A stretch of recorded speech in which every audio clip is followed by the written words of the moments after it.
네, 오늘 본문 속에서는 10광야에 있었던 다윗의 무리에 대한 첩보를 사울왕이 또 듣게 됩니다. 24장에서 사울이 다윗에 의해서 목숨을 건진 경험을 하고 나서 그때만 하더라도 다윗을 아들아 아들아 부르면서 너가 왕이 될 것이다. 그때가 되면 나의 후손과 나를 선대해달라. 이렇게까지 말하고 헤어졌던 그런 경험이 있음에도 불구하고 사울왕이 다시 다윗이 10광야에 있다는 첩보를 듣고 다시 군대 3,000명을 이끌고 10광야로 내려오게 됩니다. 사울의 마음은 무엇일까? 우리가 생각해보면 분명히 다윗이 왕이 될 것, 그리고 하나님이 그와 함께 한다는 것을 사울도 이미 알고 있어요. 요나단이 그것을 얘기했었고 사울조차도 본인의 입으로 그렇게 시인을 했기 때문에, 그럼에도 불구하고 다윗을 다시 죽이려고 쫓아온 사울의 마음엔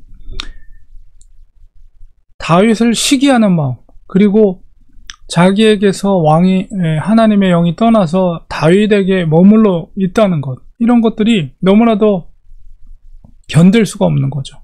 그러니까 제정신으로 돌아왔다가도 그런 시기심, 그러니까 사탄이 주는 그런 마음, 시기하고 미워하고 죽이고자 싶은 그런 마음, 그리고 다윗만 죽으면 이 문제는 다 해결될 수 있다라고 하나님의 뜻을 거스르려고 하는 그 마음, 이런 것들이 충동질을 하는 거죠, 사울을.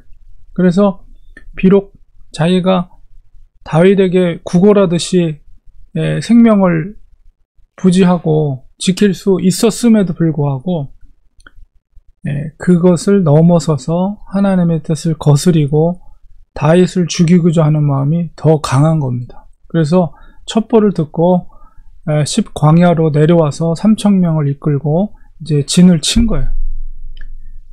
그 소식을 다윗이 듣게 되었습니다. 그리고 다윗은 진영에 들어가서 몰래 잠입해서 뭔가 사울에게 워닝을 주고 싶었던 거예요. 더 이상 나를 쫓지 마십시오.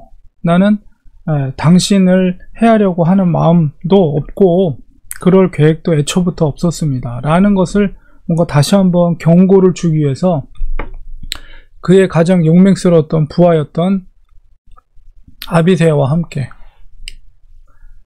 요압의 형제들이 굉장히 용맹스러운 사람들이거든요.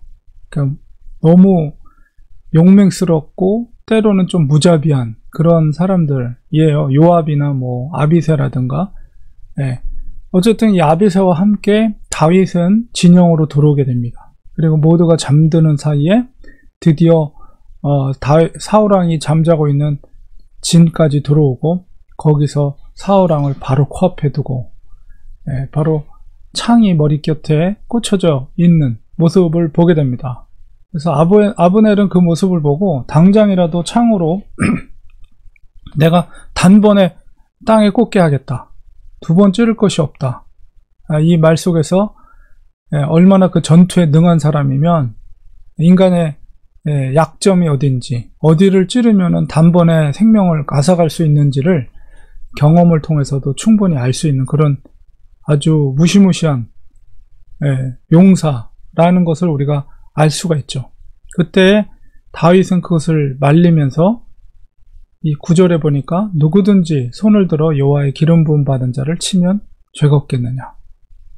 우리 24장에 있었던 그 동굴 안에서 이 사울왕을 죽일 수 있는 그런 찬스에서도 동일한 얘기를 하죠. 더군다나 이제 이 사건은 아비가일과의 그 나발과의 그 사건이 있은 이후에 있었던 일이에요. 그래서 다시 다윗이 사명감을 가지고 하나님의 뜻을 이루어가는 사명감을 이루기 위해서 절대 자기가 폭력으로 혹은 원수를 복수하는, 칼로 복수하는 일은 해서는 안 된다는 것을 지혜로운 아내 아비가일을 통해서 깨닫게 된 상황이기 때문에, 더군다나 다윗은 아비새의 그런 행동과 말을 딱 막아서고 하나님의 기름 부음 받은 왕을 절대로 치지 말라, 죽이지 말 것을 아주 엄중하게 이야기합니다.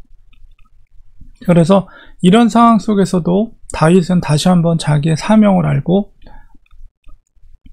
원수를 죽이는 것, 자기의 아주 곤란한 상황이죠. 그가 얼마나 도피 생활을 했습니까?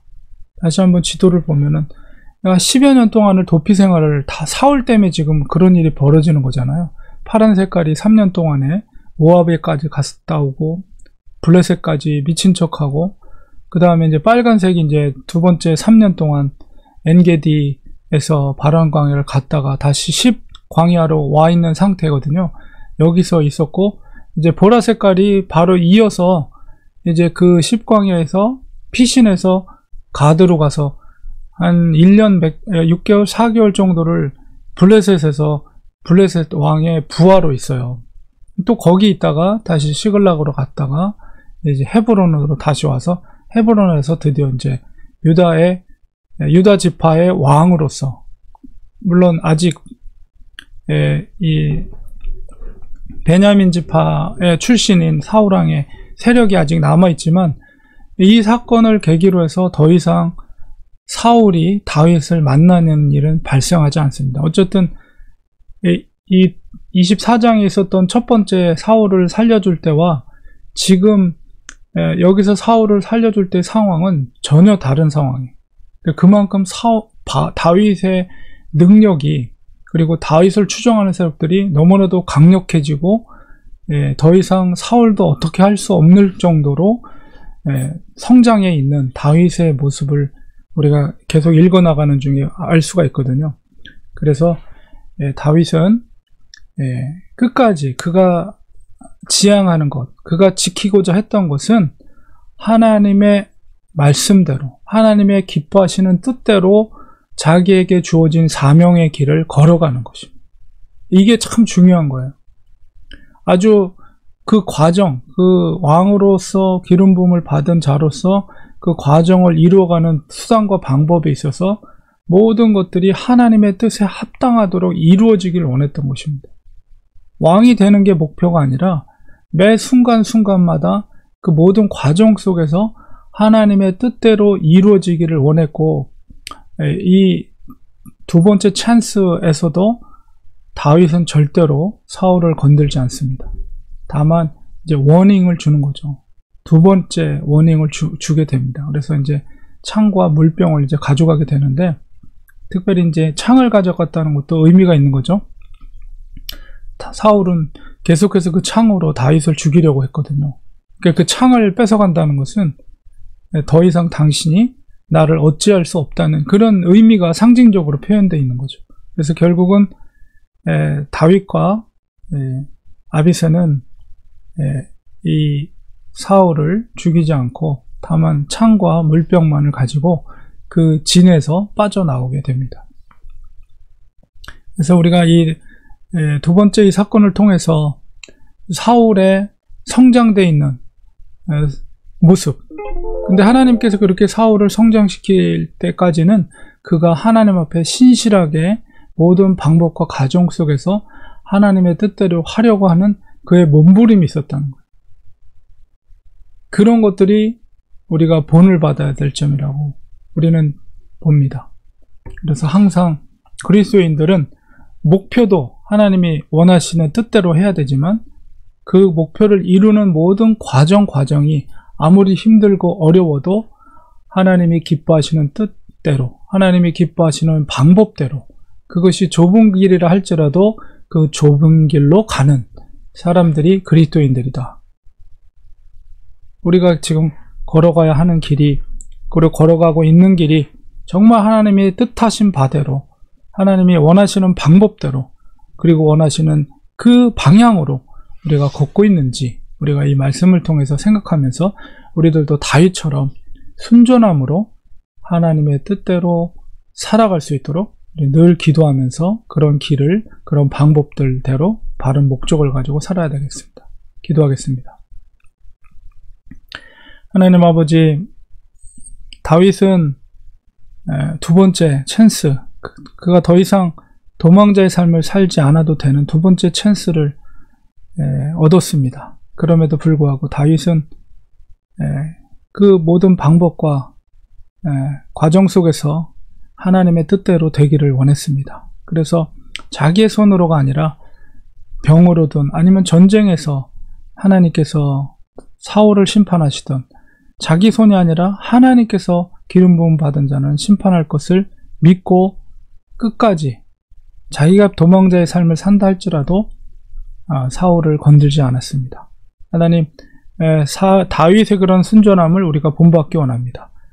우리가 가고자 하는 방향이 하나님이 기뻐하신 뜻대로, 그리고 그 결정된 상황에 있어서도 순전함으로 모든 방법과 과정, 수단, 하나님이 기뻐하신 뜻대로 우리가 행할 수 있는 저희들 될 수 있도록 도와주시옵소서. 예수님의 이름으로 기도합니다. 아멘.